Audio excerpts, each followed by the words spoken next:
Naquele tempo, João estava na prisão. Quando ouviu falar das obras de Cristo, enviou-lhe alguns discípulos para lhe perguntarem: És tu aquele que há de vir, ou devemos esperar um outro? Jesus respondeu-lhes: Ide contar a João o que estáis ouvindo e vendo. Os cegos recuperam a vista, os paralíticos andam, os leprosos são curados, os surdos ouvem, os mortos ressuscitam e os pobres são evangelizados. Feliz aquele que não se escandaliza por causa de mim. Os discípulos de João partiram e Jesus começou a falar às multidões sobre João. Que fostes ver no deserto? Um caniço agitado pelo vento? Que fostes ver? Um homem vestido com roupas finas? Mas os que vestem roupas finas estão nos palácios dos reis. Então que fostes ver? Um profeta? Sim, eu vos afirmo, é alguém que é mais do que um profeta. É dele que está escrito: Eis que envio o meu mensageiro à tua frente, ele vai preparar o teu caminho diante de ti.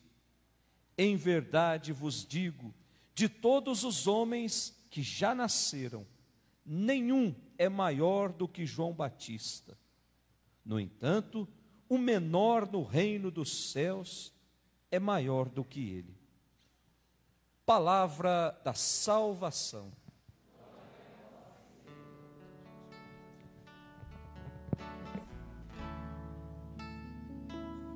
Cantando o salmo, podemos sentar.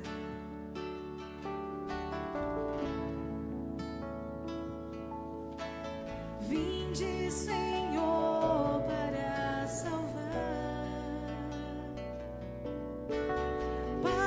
salvar o vosso povo. Canta isso. Vinde, Senhor, para salvar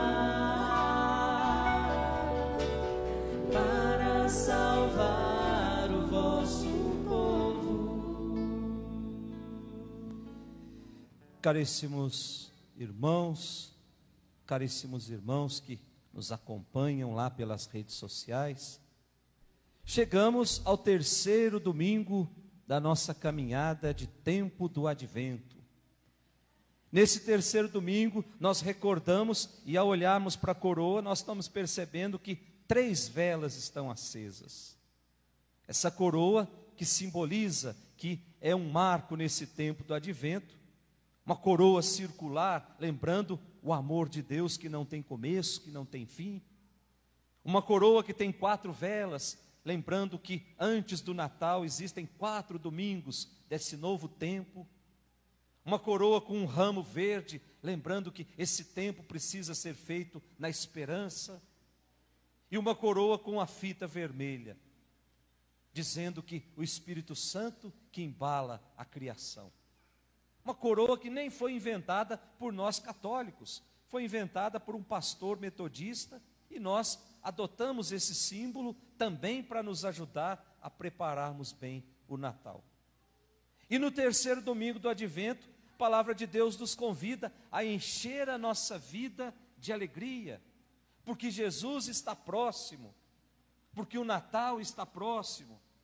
Estamos mais próximos do Natal, por isso somos convidados a nos encher, a nos embriagar dessa alegria.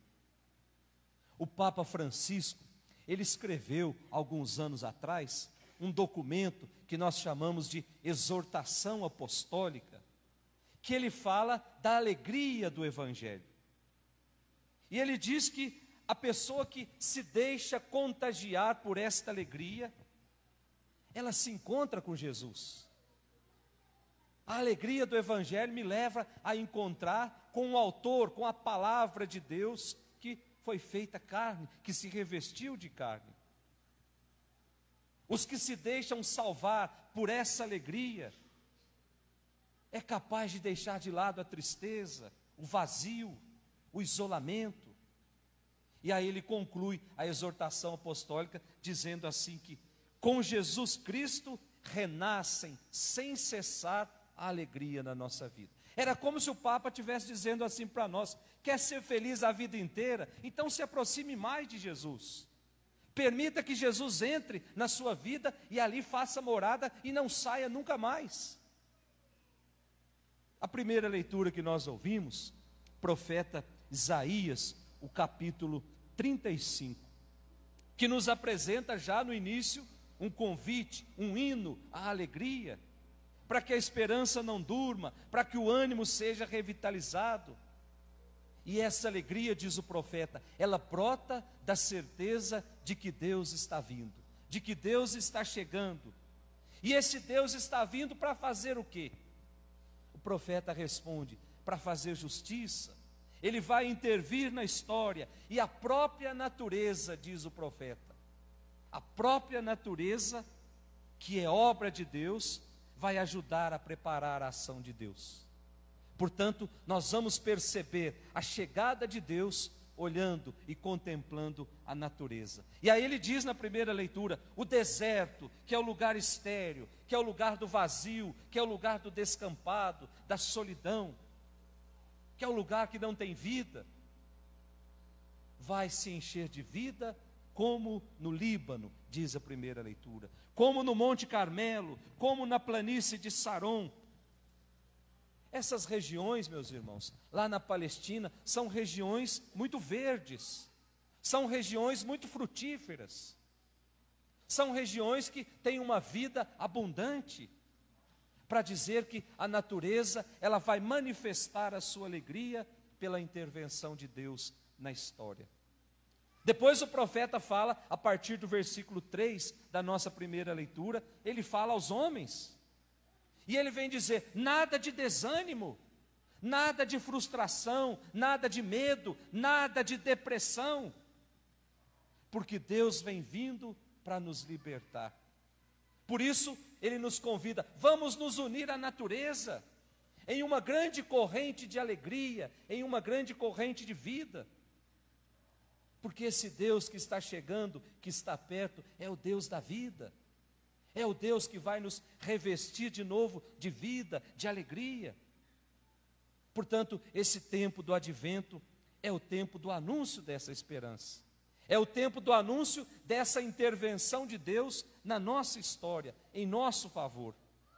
Mas Deus só age na nossa vida se eu estiver disposto a acolhê-lo. Deus, eu não sei se vocês, os mais antigos, devem lembrar. Antigamente tinha um quadro muito bonito, Jesus batendo numa porta. E o interessante daquele quadro é que aquela porta não tinha fechadura. Aquela porta, a fechadura fica por dentro. Prestem atenção quando for numa loja de artigos religiosos. Com isso, o artista que pintou aquele quadro está dizendo que aquela porta, ela é o nosso coração, que só abre por dentro. Jesus não consegue entrar no nosso coração se nós não abrirmos as portas. Portanto, nós nunca vamos ser revestidos de uma vida nova se nós não estivermos dispostos a acolher esse Cristo que já saiu do céu, que já está pertinho de nós, que já vem vindo. Mas ainda dá tempo de ajeitar as coisas na minha vida. Ainda dá tempo de transformar o meu coração numa grande manjedoura, onde Jesus possa se sentir à vontade e acolhido. A nossa segunda leitura, a carta de São Tiago, o capítulo 5. Essa carta de São Tiago é uma carta de exortação, é uma carta em que ele chama a atenção para que ao longo da nossa vida não percamos os valores cristãos. E ao mesmo tempo, ele denuncia certas interpretações que deram a doutrina de Paulo. Paulo passou fundando as comunidades e algumas pessoas nas comunidades começaram a interpretar aquilo que Paulo tinha pregado de uma forma diferente. E aí começou a gerar uma grande confusão dentro das comunidades, principalmente quando se dizia a respeito da salvação. Os judeus diziam: olha, para ser salvo, você precisa sim de Jesus, mas você precisa de muito mais. Você precisa da lei, você precisa de observar os hábitos alimentares, você precisa ser circuncidado, você precisa guardar o sábado. E aí São Paulo vem dizer: não, Senhor, para ser salvo nós precisamos somente de Cristo. Só Cristo salva, só Cristo basta na nossa vida. É daí que vem aquela expressão dos nossos irmãos evangélicos: só Jesus salva. Não estão errado não, só Jesus salva, mas na medida em que eu permito que Ele entre na minha vida, na medida em que eu permito que Ele conduza a minha vida. Ou então vai passar de uma frase solta que eu repito como um jargão que não serve para nada, nem eu acredito. Mas no momento em que eu abro as portas do meu coração e permito que Jesus entre ali dentro, aí sim eu posso dizer: só Ele salva, porque eu já experimentei essa salvação. E aí São Tiago continua dizendo que no comecinho do capítulo 5, que não está nesse texto de hoje, do versículo 1 até o versículo 6, que líamos alguns domingos atrás, São Tiago denuncia aquelas pessoas ricas que acumularam fortunas às custas da miséria dos outros. Procurem lá na Bíblia, quando chegar em casa, Tiago 5, de 1 até o 6. E o 7 em diante é esse que nós lemos hoje, em que ele fala assim: agora, ricos, chorai e gemei por causa da desgraça que está chegando sobre vocês. A vossa riqueza está apodrecendo. E aí nós podemos atualizar essa carta de São Tiago para os tempos de hoje. Quantas pessoas fizeram fortuna desviando dinheiro público? Quantas pessoas fizeram fortuna tirando muitas vezes da saúde? Quantas pessoas morreram por falta de atendimento? Essas vidas são computadas na vida daqueles que desviaram dinheiro. Nós não podemos ter medo de dizer isso não, gente. São assassinos, sim. E São Tiago denuncia: vossa riqueza está apodrecendo, a desgraça vai cair sobre vós. Não sou eu que estou dizendo não, gente. Procurem lá, depois vocês vão falar isso que eu estou dizendo. Tiago já disse, ano 56 depois de Cristo. E agora, esse trecho que nós lemos na segunda leitura, que vai do versículo 7 até o versículo 10, ele se dirige aos pobres. E ele convida a esperar com paciência a vinda do Senhor. Olha só a sabedoria de São Tiago, gente. Ele dá o exemplo do agricultor que, depois de ter feito o seu trabalho, fica lá paciente, cheio de esperança de que a terra vai produzir o seu fruto. Ele não sabe como acontece o milagre da vida debaixo da terra. O trabalho dele não é esse. O trabalho dele é jogar semente, depois ficar esperando. Mas esse tempo do advento, meus irmãos, não é tempo que nos convida à passividade, não é tempo que nos convida a ficar de braços cruzados, e sim um apelo para alimentar em nós a esperança. E quando nós estamos embriagados dessa vontade de esperar Jesus, porque Jesus já vem vindo, aí São Tiago lá no versículo 9 vem dizer: aí não sobra tempo para a gente ficar se queixando uns contra os outros. Não é o que está lá no versículo 9? Não vos queixeis uns dos outros, para que não sejais julgados, para que não sejais julgados.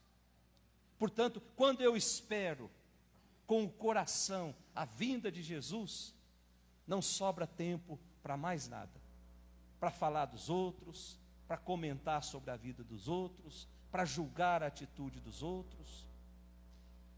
E aí nós vamos entender bem no Evangelho: julgamento não deve fazer parte da nossa caminhada, a não ser que nós estivéssemos revestidos de uma integridade moral igual a de João Batista. Aí sim, nós podemos julgar os outros. E é isso que nós vamos ver no Evangelho, o Evangelho de São Mateus, o capítulo 11, que se desenrola a partir de uma pergunta feita por alguns enviados de João Batista, que estava preso. O Evangelho faz questão de dizer, lá no comecinho, naquele tempo, João estava na prisão, quando ouviu falar das obras de Cristo. Portanto, o Evangelho faz questão de dizer, João chama ali alguns dos seus discípulos. Nós sabemos que João é um pouquinho mais velho do que Jesus, tinha uma comunidade de discípulos. João era primo de Jesus, tinha uma comunidade, só que a mentalidade de João a respeito das coisas desse mundo, ela era totalmente diferente. João achava que esse mundo não tem mais jeito. João pensava que para que pudesse de novo restabelecer a paz, a justiça, tinha que destruir tudo de novo e ir fazendo aos poucos. Era isso que João pregava. Um batismo de conversão, aquilo que no grego nós chamamos de metanoia, ou seja, é uma conversão radical. Não é uma conversão meia boca. É largar tudo para trás e abraçar essa proposta. Então, quando João vê falar de Jesus, ele percebe que Jesus está fazendo o caminho contrário a que ele tinha proposto. Para João, esse mundo estava totalmente perdido. Eu me lembro, lá em Minas Gerais, quando dava piolho de galinha no galinheiro, a gente tocava fogo no galinheiro inteiro, porque o piolho fica pulando de ninho para ninho. Tinha que queimar tudo para depois fazer tudo de novo, com folha de fumo embaixo, para poder não dar piolho de galinha. João pensava mais ou menos assim. Esse mundo está cheio do piolho da corrupção, da maldade, então nós precisamos tocar fogo em tudo. E aí nós vamos montar do nosso jeito tudo de novo. Só que Jesus pensava diferente. De repente aparece Jesus, que senta com os pecadores. De repente aparece Jesus, que não castiga os maus, que faz refeição com cobradores de impostos. De repente aparece Jesus, que acolhe aquela prostituta que estava prestes a ser apedrejada. De repente aparece Jesus falando que Deus é amor. Então João fica desorientado. Tanto João como os seus discípulos ficam perdidos. Por isso nós temos esse evangelho de hoje. Quando João chama alguns dos seus discípulos e diz, vai lá perguntar se Jesus é esse mesmo. O que nós estamos esperando é outro. E aí temos esse evangelho em que chegam lá os discípulos de João e perguntam, olha, és tu aquele que há de vir ou nós devemos esperar outro? E aí Jesus deixa muito claro que ele é o Cristo. Vai dizer para João, o que vocês estão vendo aqui? Vai dizer para João quantas pessoas foram libertadas, que estavam aprisionadas e foram libertadas? Vai dizer para João quantos cegos voltaram a enxergar? Quantos paralíticos, quantos pobres foram evangelizados? Jesus estava se revelando como aquele que de fato era o enviado de Deus. E aí diz o evangelho, os discípulos de João vão embora. E aí Jesus chama as multidões, chama o povo para perto de si e começa a elogiar João Batista. Olha que coisa bonita, gente. É aquilo que nós fazemos ao contrário hoje. Quando alguém nos questiona e vai embora, a gente começa a achar defeito na pessoa também. Jesus fez o contrário. Jesus chamou todo mundo e disse, o que é que vocês foram ver lá no deserto? Uma cana, um caniço agitado pelo vento? Nós sabemos que cana é uma árvore que não tem tronco. Qualquer vento ela se dobra. Por isso que Jesus está dizendo, um caniço que é agitado pelos ventos da modernidade? Não, João não era assim.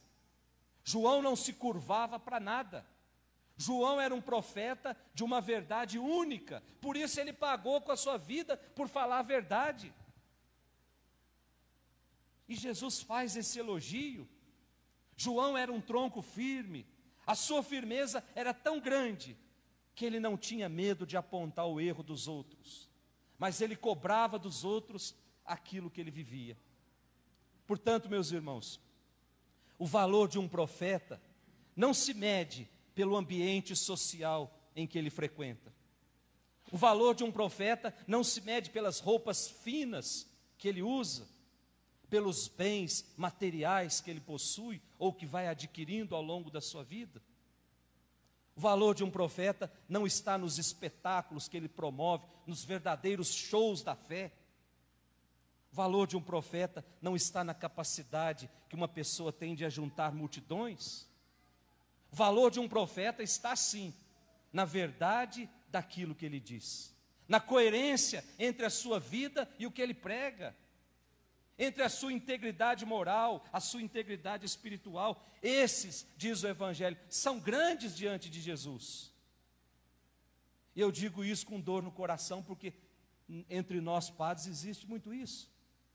Quantos padres por aí pregam aquilo que eles nunca viveram? Nós sabemos disso. Quem lê os jornais essa semana viu. Ao longo dessa semana, o noticiário de um padre que abusou de uma criança dentro de um shopping. Ô, gente, que autoridade eu tenho para falar de Jesus se eu não sou capaz de me vestir de Jesus? Que autoridade eu tenho para cobrar vida santa dos outros se eu não tenho vida santa? Portanto, vamos passar por ridículos. Que Deus não permita que isso aconteça conosco. Que tenhamos essa coragem de nos revestir de Cristo. E ao revestir de Cristo, encher a nossa vida de alegria. A alegria do Evangelho me faz fugir das situações de pecado. A alegria do Evangelho me faz almejar cada vez mais o reino dos céus. A alegria do Evangelho me faz um homem, me faz uma mulher mais humano. Vamos pedir para Deus essa graça, que tenhamos essa alegria dentro de nós, que possamos cobrar a santidade dos outros, mas também viver essa santidade. Que o Espírito Santo, essa luz que vem do alto, nos explique todas essas palavras. Em nome do Pai, do Filho e do Espírito Santo.